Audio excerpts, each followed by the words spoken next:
یہ میری خوش قسمتی کہ میں حضور کا امت ساری زندگی اس کا شکریہ ادا کرتا رہوں تو کہ شکر ادا. ہم حضور کے امتی نبی انتظار کرتے رہے, نبی منتظر رہے. حضرت خلیل اللہ اللہ کی بارگاہ میں پکار رہے ہیں, ربنا وابعث فیہم رسولا, مالک رسول بھیج دے. کوئی کہتا ہے لیسا بفظ ولا بغلظ, وہ ترشرو نہیں ہوگا, سخت مزاج نہیں ہوگا, ماتھے پہ شکنے لانے والا نہیں ہوگا, وہ پیار بانٹنے والا ہوگا. بس وہ آیا جا رہا. حضرت عیسیٰ نے تو نام بھی بتا دیا نا, مبشرم برسول یاتی من بعد اسمہ احمد.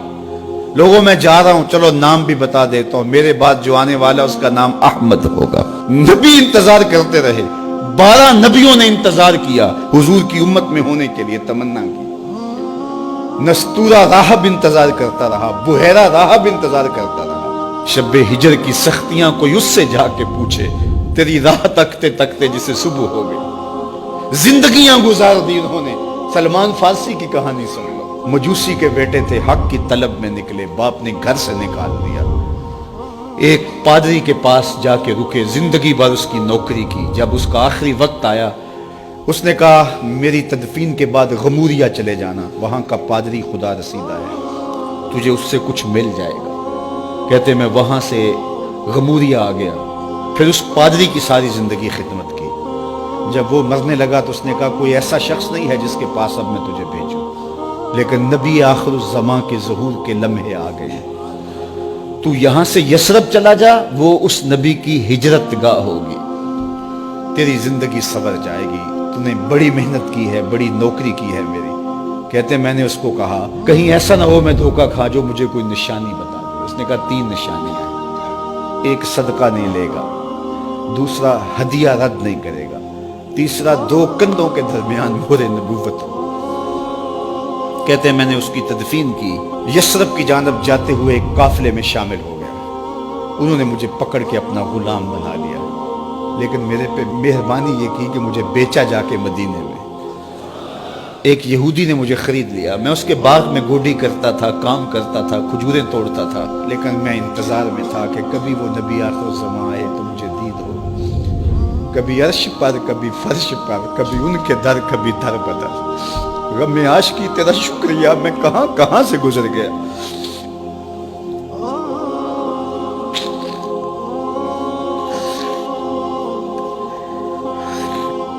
کہتے ہیں ایک دن میں اپنے باغ میں کھجوریں توڑ رہا تھا کہ ہواؤں میں مستی پیدا ہو گئی, اور ہر سمت سے طلع البدر علینا کی صدائیں گونجنے لگی. میں سمجھ گیا کہ وہ لمحے آ گئے. میں نے چھلانگ لگا دی اور دوڑ پڑا. میرے آقا نے سمجھا شاید غلام بھاگ گیا, اس نے دوڑ کے مجھے پکڑ لیا. میں نے اس کو کہا کہ میں نوکر تیرا ہی ہوں, لیکن دل نوکر کسی اور کا ہے. میں بھاگوں گا نہیں, مجھے جانے دے. میں کچھ کھجوریں لے گیا تھا صدقے کی نیت سے, جا کے حضور کو پیش کی. آقا کریم نے فرمایا ہم نبی صدقہ نہیں لیتے. کہتے ہیں نشانی ایک پوری ہو گئی. کہتے ہیں کہ میں کچھ دنوں کے بعد اور کھجوریں لے گیا, اور میری نیت ہدیہ کی تھی. میں نے پیش کی, حضور نے قبول فرما لی.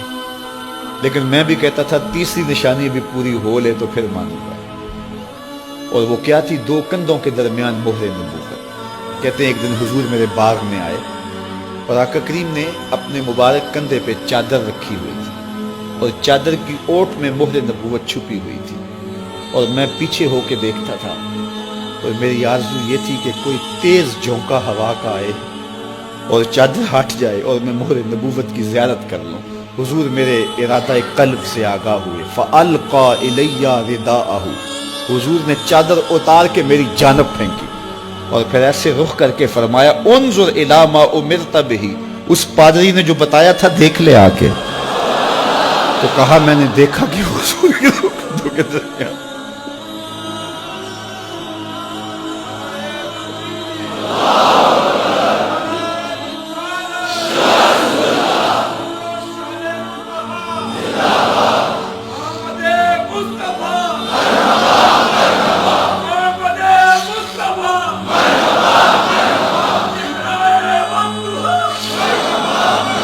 شب ہجر کی سختیاں کوئی اس سے جا کے پوچھے, تیری راہ تکتے تکتے جسے صبح ہو گئی. ہم نے تو کوئی انتظار نہیں کیا نا, ہم نے تو کوئی دکھ نہیں سہا, ہم سوئے تھے مقدر جاگ اٹھے. ہمارے والد مسجد سے مولوی صاحب کو بلا لائے. انہوں نے کان میں آ کے کہا مبارک ہو تو حضور کا نوکر بن کے آ رہا. میرے والد گرامی ایک شعر جھوم کے پڑھا کرتے تھے, محمد جانے جانا ہے پیغمبر ہو تو ایسا ہو, رسولوں کی بشارت سے مبشر ہو تو ایسا ہو, امر توقیر کا سب کو موکر ہو تو ایسا ہو, کیا ہم کو غلام ان کا مقدر ہو تو ایسا ہو. میں اپنے مقدر پہ قربان نہ جاؤں, آپ اپنے مقدر پہ نثار نہ جائیں. ہمیں وہ نبی ملا جو نبیوں کا نبی ہے.